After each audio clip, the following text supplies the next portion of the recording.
Well, I feel, Scott, that I was sold something of a dummy by the trailer for Ad Astra, or at least by my memory of it, although subsequent to writing these notes, I did check the trailer, and no, my memory of it was fine, the trailer's wrong. As it seemed to focus on the alien intelligence and planetary threat aspects of its story, making it seem more like Event Horizon in similar films.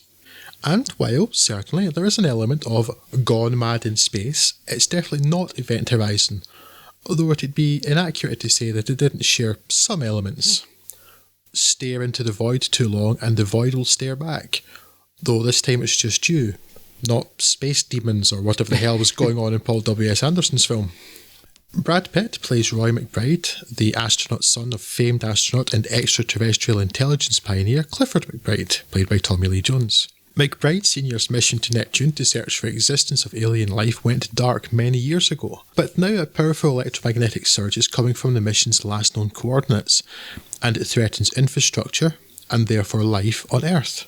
Roy is enlisted to investigate what's happening because, wouldn't you just know it, things are not quite what the people have been told. While Roy goes off to confront Colonel Kurtz, his dad, definitely not Colonel Kurtz, we are treated to regular monologues as the taciturn, stoic, apparently unfazable martial machine begins to explore his psyche, his unresolved anger and childhood trauma, and, not to put too fine a point on it, his daddy issues. His dad may also be an allegory for God, or the Creator, if you look for it. And by look for it, I mostly mean watch the film, because it's not really hidden, though it's not hammering you over the head with it. I know writers that use subtext and they're cowards. A few weeks removed from it, I'm still unsure if I actually like Ad Astra, though I know for certain that I didn't dislike it.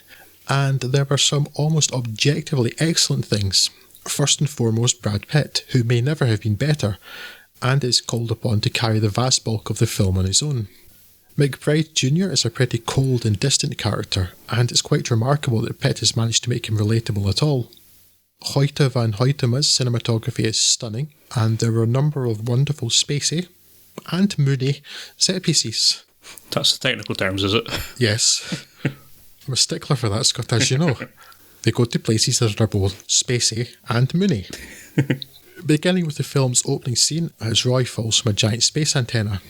And if Robinson Crusoe and Mars taught us anything, which surely it has, for why else is it in the Criterion Collection?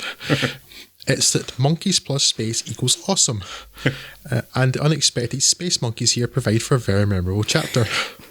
All my life, or at least podcasting life, I've waited for the chance to write unexpected space monkeys. The day has finally come. To move on from space monkeys, let's go back. Oh, they're awesome, Scott. Monkeys plus space equals awesome. I change my mind regularly about the value of describing films in terms of other films, though I sometimes do think it can be useful to give a flavour, and I don't think it would be inaccurate to begin describing Ad Astra as Apocalypse Now in space via Tarkovsky, and nor in fact would I be the first to do so. And that's not to say James Gray's film isn't its own thing, with its own identity, and it's not Interstellar, so that's good. Though they do share the same cinematographer, which is also good. It doesn't, for instance, waste its existential treatise by having its allegedly professional astronaut lose almost immediately, then get tangled in all sorts of fifth-dimensional, only vaguely real knots trying to tie everything together via bookcase. Murph, watch Ad Astra instead. I actually can't stop thinking about Robinson Crusoe on Mars now. You're welcome. Go back and watch it. Not seen this, sadly. Very disappointed in myself. Yes, I will get to it forthwith. It certainly sounds like an interesting piece of cinema, more so than a lot of things that's come out this year. Yeah, I can absolutely see that you might not enjoy it. That's definitely high up there in the list of possibilities of how you might feel about it, I would suspect. But it's absolutely interesting. Yeah. Which beats out so many films, as you know. Yes. Yeah. Again, I honestly can't tell whether I liked it or not, and I've thought about it a wee bit, which is generally that's a good sign. But I found it interesting. Yeah. Yeah. The thing is with Brad Pitt's monologue throughout it, it's in danger of getting a wee bit navel-gazy at times, at least character-wise, not like filmmaker-wise. Yeah. But I'm honestly not sure if it's something that would merit a rewatch, but I'm already considering it, so maybe. Yeah. But definitely interesting. Definitely not like your average space thing, which is what the trailer can is. And I never understand why trailers do that. This is by far not one of the most egregious examples, but of like selling your film wrong, because who is aided by that? Yeah.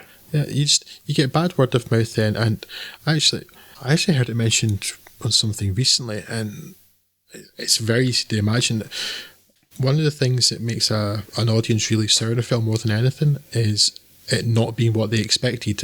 Yeah. And I don't mean that in a film that sets out to surprise you sort of way. I just mean like basically being sold a dummy. You know, if like being misled by marketing or something, and that more than like maybe somebody doesn't like a film, that's okay. But if they feel like they were missold, people will get angry and disappointed. Yeah, if I go through example, that's always Watchmen, which is, you know, it clearly sets out its stall as being like a more of a meditative piece that has a very occasional burst of action in it. But if you watch the trailer, it was looking like every other comic book film in the world. And it most certainly wasn't. So I can understand why people were a bit upset at not getting what they were promised. Yeah, well, on those terms, this is very much more Watchmen than, you know, Event Horizon or something. Yeah.